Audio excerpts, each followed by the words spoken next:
Hey guys, Jonah here, back with a beer review, and we are doing the last of the Spanish box. And I found out something weird over the weekend. I got a friend from school called Angus, and he is actually in Spain at the moment. Or I think he might be back. I think he went for the weekend. And yeah, he went to Valencia, but he was telling me that yeah, the Spanish craft beer kind of movement is ridiculous, which kind of pans out. And some of the beers he tried are, yeah, ones that I've tried, and basically were in this box, which is kind of crazy.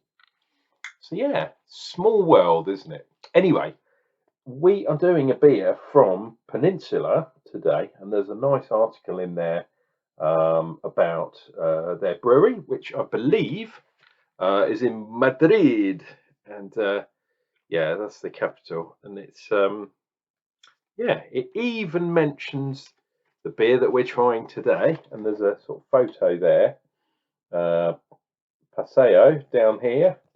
But weirdly, look at that photo, right? So that's called Paseo Gluten-Free Session IPA, and it's a sort of someone walking through a park. And then, which side is it? It's over here. Look at that, totally different design can, which is the one I actually got, which is kind of crazy. Anyway, it is my favourite beer of all time, the Session IPA. My tongue is firmly in my cheek when I say that, because I hate the whole idea of Session IPA. It is a misnomer. It is purely a marketing scam to get you to drink what is essentially a pale ale and pay higher prices for it, which is ridiculous in my book. Anyway, it's a gluten-free beer, which is cool for people that don't like gluten, which is yeah, which is a lot more people than it used to be honest. It's a golden, crisp, light, and refreshing IPA at 5.1%. Well, hey, interesting actually.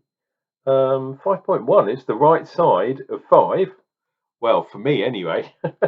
And yeah, it contains Cascade, Magnum, Cashmere, and Cryo Citra. And it says it has a soft and persistent bitterness, hint of maltiness, aromas, a tropical herbal, and citric. Citric, eh? Is that like the acid? Who knows? Who knows, dear viewer? You know me, I will give an honest opinion of what I actually think about this beer, and I have to say, I think I prefer the label where it's got the lady walking a dog across a park.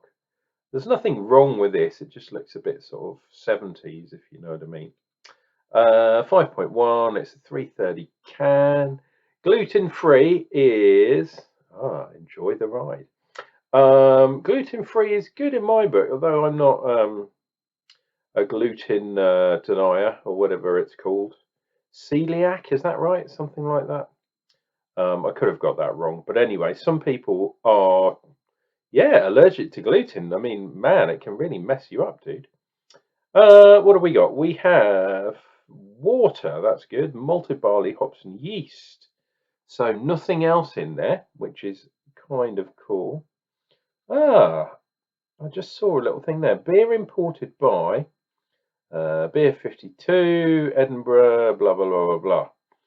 So maybe what happened was what sometimes happens is they ship beer in big plastic containers, and then they get someone else to put it in cans, and then I don't know if you can see this, it's like a sticky label.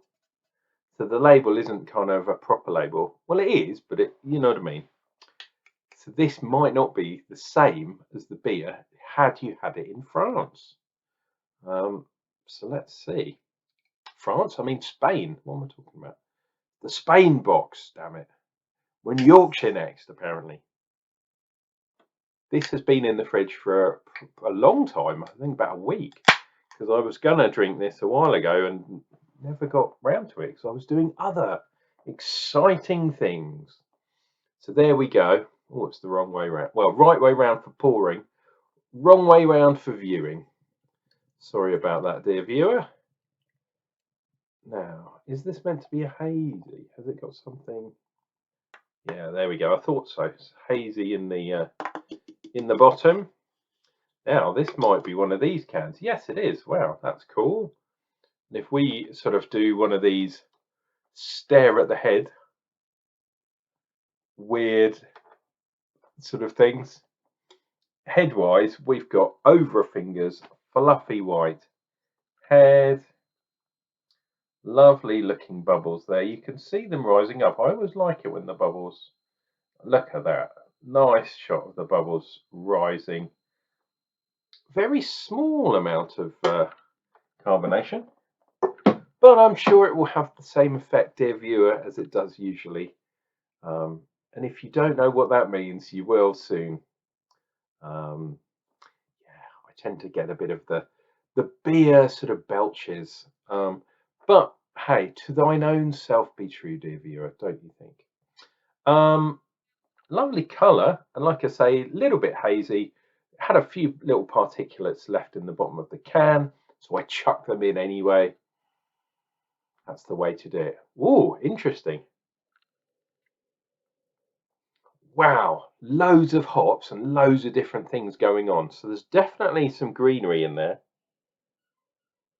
but there's also some white kind of tropical things. So light fruits, the white kind, maybe melon, maybe mango, that type of thing.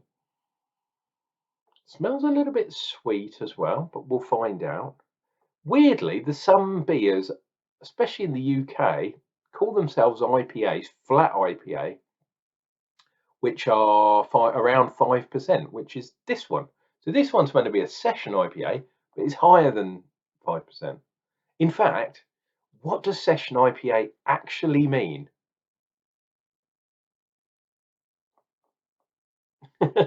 I, I dare you to define it, because you won't come up with a definition.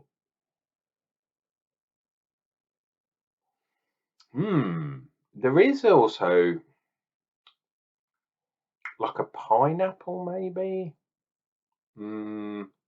Sort of a juicy kind of thing going on, but there's also a sort of grapefruity or maybe even a lemony kind of bitterness. This is going to be interesting, to say the least. I just don't like the moniker. I don't like session. If they'd said IPA, okay. If they'd said pale ale, okay. But session IPA, please don't use that. Not when I'm around anyway. I get angry. You wouldn't like me when I'm angry. Go all green and shit. Because I've been having lots of Citra in my beer.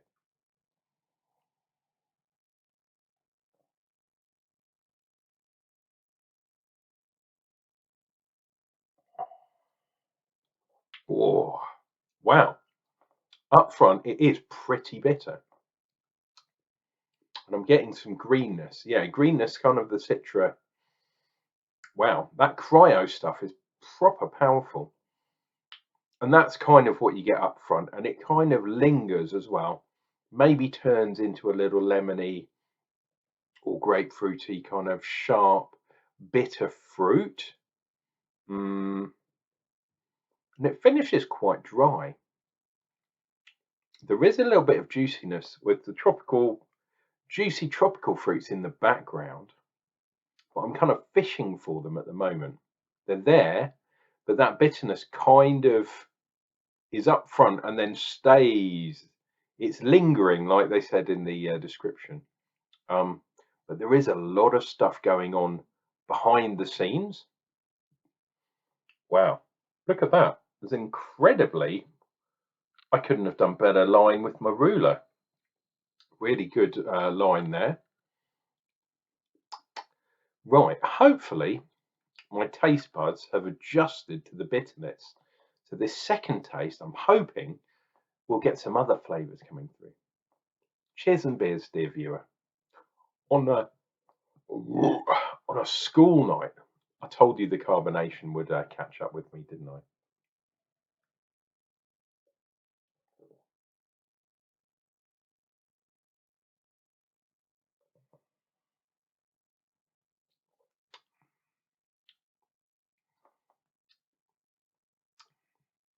Yeah, there's definitely grapefruit, perhaps even lemon. There is also a little sort of floralness to it, sort of. There's the green hedgerow, but it's like the hedgerow is in bloom, maybe spring bloom, because we are kind of, if not in spring, we are approaching spring, being in March and all that kind of stuff.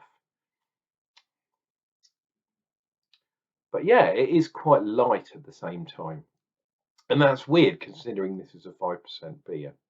Um, but I guess for an American IPA, that's light because American IPAs sort of start 6.5% and go anywhere up, right? And doubles are like 7, 8 at least, which is crazy because the IPA in the UK maybe was higher in the past when we had the East India Company and were conquering the world. Um, but of late, the IPAs, the Green King is the classic example. Some people really hate Green King IPA. I don't mind it, to be perfectly honest. It's got a little bit lighter in alcohol. So maybe the most traditional IPA in the UK, is it an IPA at all by modern standards? Who knows? Okay, dear viewer, let me finish this off and let you get on your way. We've gone over 11 minutes now. Cheers and beers.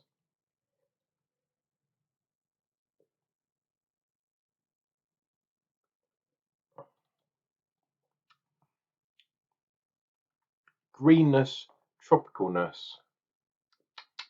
Weirdly, that white kind of white fruit that I was thinking that I kind of detected on the nose, the aroma, is not there really in the taste.